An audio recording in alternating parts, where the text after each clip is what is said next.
Hello friends, welcome back to media nature.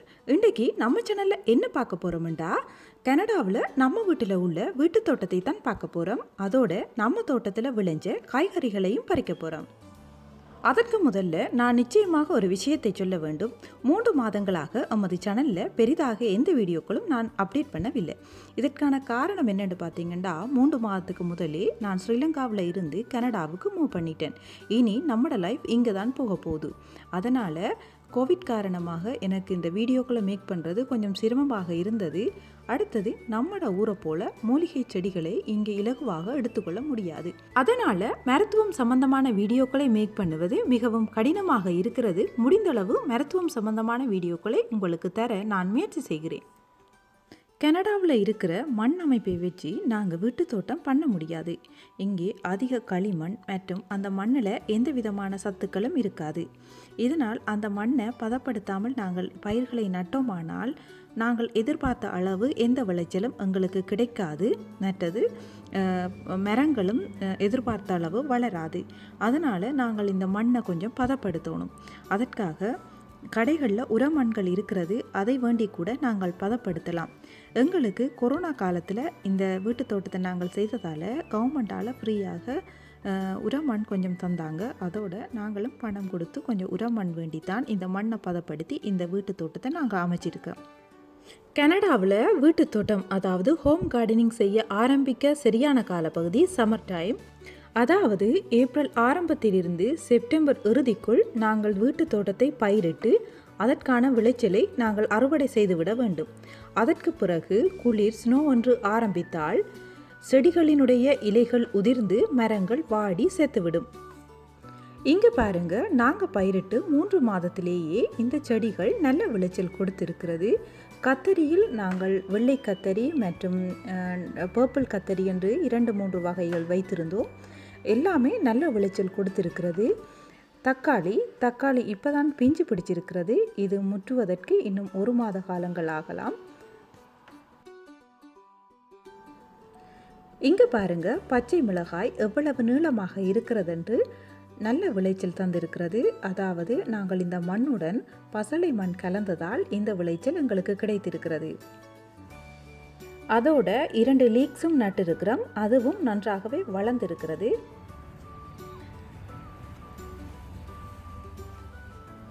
கத்தரி செடியும் நன்றாகவே விளைச்சல் தந்திருக்கிறது. நாங்கள் கத்தரி செடியில் வெள்ளை கத்தரிக்காய் மற்றும் பர்பிள் முட்டை கத்தரிக்காய் என்று 2-3 விதமான கத்தரி செடிகள் நட்டிருந்தோம்.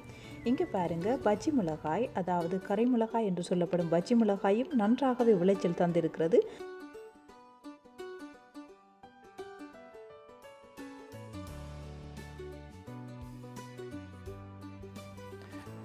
இங்கே பாருங்க, இலைக்கோவா, இது நன்றாகவே விளைந்திருக்கிறது. இதை 2-3 தடவைகள் பறித்து நாங்கள் வரை மற்றும் பொரியல் செய்து சமைத்து சாப்பிட்டு விட்டோம். பொதுவாக நம்ம எல்லோருக்குமே தெரியும், வெங்காயம் என்றால் நிலத்துக்கு கீழே விளைவதென்று தான் தெரியும். ஆனால் இங்கே பாருங்கள், வித்தியாசமான ஒன்று சைனா வெங்காயம் என்று சொல்லப்படுகிறது.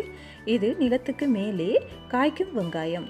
இது பொரியல், கறி மற்றும் முட்டை பொரியல் போன்றவற்றுக்கு மிகவும் சுவையாக இருக்கும். மிகவும் காரமான வெங்காயம். இது வருடா வருடம் வேர் நிலத்திலே இருந்து விளைச்சல் தந்து கொண்டு இருக்கிறது. இங்கே பாருங்க, கீரையும் நல்ல விளைச்சல் தந்திருக்கிறது. இதற்கு எந்த விதமான மருந்தோ கிருமி நாசினியோ பூச்சி மருந்துகளோ நாங்கள் தெளிக்கவில்லை. வெறும் தண்ணீர் மட்டும்தான் ஸ்ப்ரே பண்ணி விடுவோம். இந்த இலைகளை பாருங்க, எந்தவித பூச்சி தாக்கங்களும் இல்லை.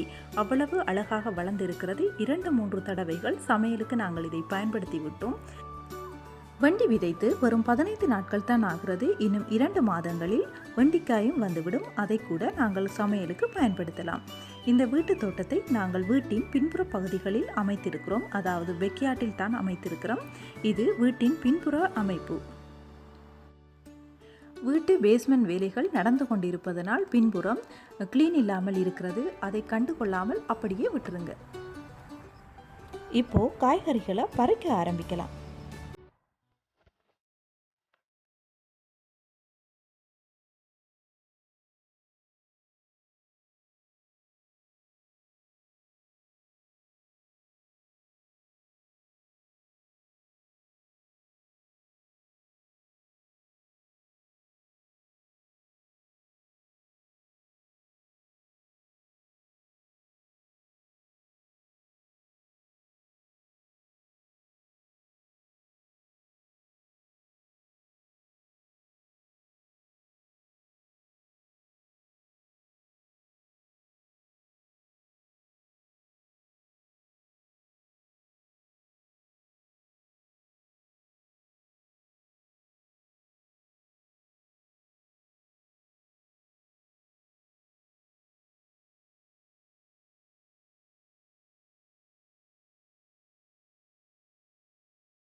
எதிர்பார்த்ததை விட நன்றாகவே விளைச்சல் தந்திருக்கிறது.